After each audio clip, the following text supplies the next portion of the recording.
दत्त महाराज यदू राजाला सांगू लागलेले आहेत की हे राजा, मी बाण तयार करणाऱ्या मनुष्याला गुरु करून घेतले, त्याविषयी मी सांगतो तुला ऐक. वैराग्याशिवाय अभ्यास केला की तेथे विषयरूप मोठे चोर उठतात, काम दरवडा घालतो आणि मुद्दल जे आत्मज्ञान आहे तेच नाहीसे होते. याकरिता विवेकरूप दिवा पुढे करून अंधार नाहीसा करावा. वैराग्याचे बळ धारण शक्तीने पूर्ण संपादन करावे. प्राण व अपान या दोन्हीही फार दिवसापासून चुकामुक झाली होती, पण अभ्यासाच्या आधाराने त्यांची एकाएकी ओळख झाली. त्याचबरोबर त्यांना जुन्या ओळखीचीही आठवण झाली. त्यांनी प्रेमाने एकमेकांना आलिंगन दिले. या ऐक्याने त्यांना समाधान लाभले. अशा प्रकारे साधकाने आसनावरती निश्चल बसून प्राण व अपान यांना एकत्र करून ब्रह्मस्थानात जाण्यासाठी निशाण फडकिवले. ब्रह्मगिरीच्या कड्याला शमदमांचा वेढा घातला आणि पुढील कड्यावर सोहम शब्दाचा मारा चालविला. प्राण अपानाच्या विवरात त्यांची पूर्वीची ओळख होती, तरी चित्त एकाग्र करून ऐक्यज्ञानाच्या योगाने त्यांचा संबंध जोडून दिला. एकाग्रतेच्या हल्ल्यामुळे प्राणाला थोडेही पुढे सरकता आले नाही व कुंडलिनीच्या द्वारात मूलाधार, स्वाधिष्ठान, मणिपूर, अनाहत, विशुद्ध व आज्ञाचक्र यांचा भेद झाला. ते निधड्या छातीचे वीर वैराग्याचे चिलखत अंगात घालून एकाग्रतेच्या बळावर ध्यानरूपी तलवारी हाती घेऊन तेज प्रकट करीत होते. त्या तलवारीचा चमत्कार कसा आहे तो पहा. त्या सर्व लहान मोठ्या सर्वांना सारख्याच छाटून टाकतात. एखादा संशय पुढे आला तर त्याला त्या तात्काळ छेदून टाकतात. ते वीर आळसाचा संपूर्ण धुवा उडवून टाकतात. निद्रेला आपली दाशी बनवतात.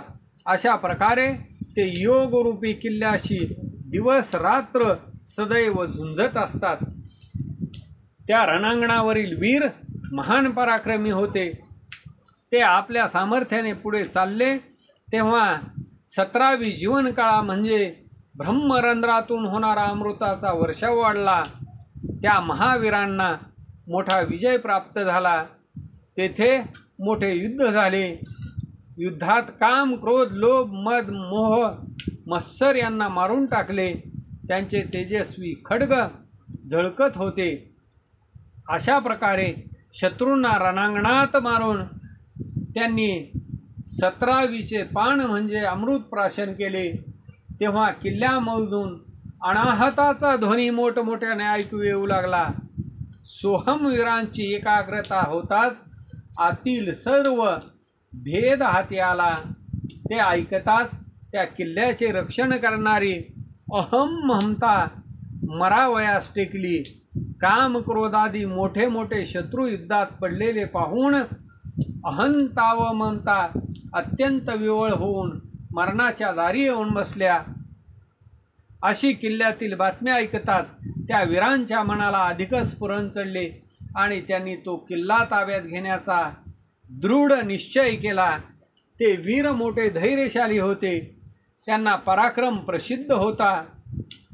पुढील मार्ग निश्चित करीत असता त्यांना एक मोठ्या तऱ्हेचा चमत्कार दिसला. कर्मरूपी वाळूचा म्हणजेच वासनांचा मोठा अवघड असा घाट होता. त्यातील वाटा अत्यंत विकट होत्या, परंतु हळूहळू चढून जाऊन तो सारा घाट सपाट करून सोडला. त्यामुळे त्यांना रज तम यांच्या खोऱ्यामधील वाट लागली. ती अतिशय सखोल होती. त्यात निवृत्तीचे दगड टाकून सत्वाने ती पूर्णपणे भरून टाकली. बाहेर काहीच चाहूल नव्हती. तेव्हा त्यांनी मनोरूपी गड जिंकला. ब्रह्मगिरीवरती निशाण चढविले व ते ब्रह्मरंध्रात शिरले. तेव्हा त्यांच्या विजयाने सर्वत्र एकच गडगड उडाली. अणुहाताची नौबत झडू लागली. त्या गडावर दुसरे कोणीही शोधून सापडेना. सर्वस्वी त्यांच्या ताब्यात आला. तेथील रज आणि तमाचा वाटा सहजपणे सपाट झाल्या होत्या. चारी दिशांना रामराज्याची द्वाही फिरवून बंडखोरांना पिटाळून लावले होते. दुसरे कोणी जेव्हा तेथे दिसेना तेव्हा ध्यानरूपी खड्गाची मूठ सोडली गेली. समदृष्टीने वैराग्य कवचाच्या गाठी सुटून गेल्या. ध्येय ध्यान व ध्याता ही त्रिपुटी पाहूनही कोठे दिसेना तेव्हा ध्यानरूपी खड्गाची काही गरजच लागली नाही. सत्वाने युद्धाची सामग्री जमवलेली होती ती सर्व दूर टाकून दिली, कारण पुढे कोणीच शत्रू राहिलेला नव्हता. तेव्हा तन्मयतारूपी छत्र धरून साम्याच्या सिंहासनावरती जीव त्या सिंहासनावर बसला. त्याने जीवाभावाचा त्याग केला. नंतर शुद्ध सत्वगुण वाढला. त्याने जीवावरून सर्वस्वाचे लिमलोन करून उतरून टाकले व त्याच्या चरणांचा स्पर्श करून तो स्वतः आत्मस्वरूपामध्ये विलीन होऊन गेला.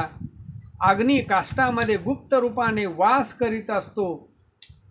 ती घासली म्हणजे तो व्यक्त होतो व काष्टाला जाळून टाकतो. अखेर ठिणगीसुद्धा शांत होऊन जाते. त्याप्रमाणे सत्वगुणांची वृद्धी होताच तो रज व तम यांचा तात्काळ नाश करतो व शेवटी त्याचाही वेग आपोआप शांत होतो. त्यावेळी जीवाचा जीवपणा नाहीसा होतो. ज्ञातृत्वावर ज्ञान लीन होते. प्रपंचाचे भान राहत नाही. चिन्मय स्वरूप मात्र सर्वच भरून राहते. हे पुरुष श्रेष्ठ, असे चिन्मय मात्र स्वरूप जेथे भरलेले असते तेथे चित्ताचा निरोध करून त्याला नेले असता ते चित्त पूर्णपणे चैतन्य स्वरूपाला प्राप्त होते. त्यावेळी आत बाहेर पूर्णपणे चैतन्य भरलेले असते. दुसरे काही दिसत नाही. व्यक्त न होण्याची शपथच घेतात. ध्येय ध्याता व ध्यान ही तीनही एकच पाहिली म्हणजे मन उत्साहाने त्यात गुंतून पडते. तिला सविकल्प समाधी असे म्हणतात. तिचा गुणा वाचून उपभोग घेत असतात. तेथे मन पूर्णपणे समरस होते व जीव सुखरूप चिद्घन होऊन राहतो. ज्ञानी लोक ह्या समाधीला अत्यंत श्रेष्ठ मानतात. ब्रह्म इंद्रियांना दिसणारे नाही, पण गुणातीत झाल्यावर डोळ्यांना ते सर्वच दिसते. अनुभव घेणाऱ्या असल्याची प्रचिती येते. ते शब्दाने सांगून कळण्यासारखे नाही. त्याच्याविषयी वाद करीत करीत शास्त्रे एकमेकांच्या विरुद्ध झाली. वेदाने तर नेती नेती म्हटले. सर्व योग्यांचा समुदाय स्तब्ध झाला. त्याला अनुभवी लोकच आत्मज्ञानाने जाणू शकतात. त्या ठिकाणी हेतू, मातू, दृष्टांतू वगैरे सर्व बुडून जातात. अद्वैतवादाचेही त्या ठिकाणी काही चालत नाही. अंतर्बाह्य समदृष्टी ठेवणे हीच अनुभवाच्या निर्वाणीची खूण आहे. यासाठी मी बाण तयार करणाऱ्या लोहाराला मी गुरु केले. तो बाण तापून सरळ करत होता. त्याचे सर्व लक्ष त्यातच गुंतले होते. त्यामुळे प्रपंचाचे भान जे आहे ते नाहीसे झाले. त्याच्याजवळून एक राजाची स्वारी, अनेक वाद्ये, हत्ती, सैन्य यासह मोठ्या समारंभाने वाजत गाजत गेली. पण लोहाराची दृष्टी त्या बाणाकडे लागल्यामुळे त्याला राजाच्या स्वारीचा पत्ताही लागला नाही.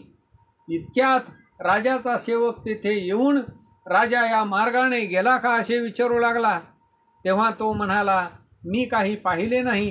कोण जाणे गेला की नाही असा तो बाण करणारा मी प्रत्यक्ष पाहिला व त्याचे बोलणे ऐकले.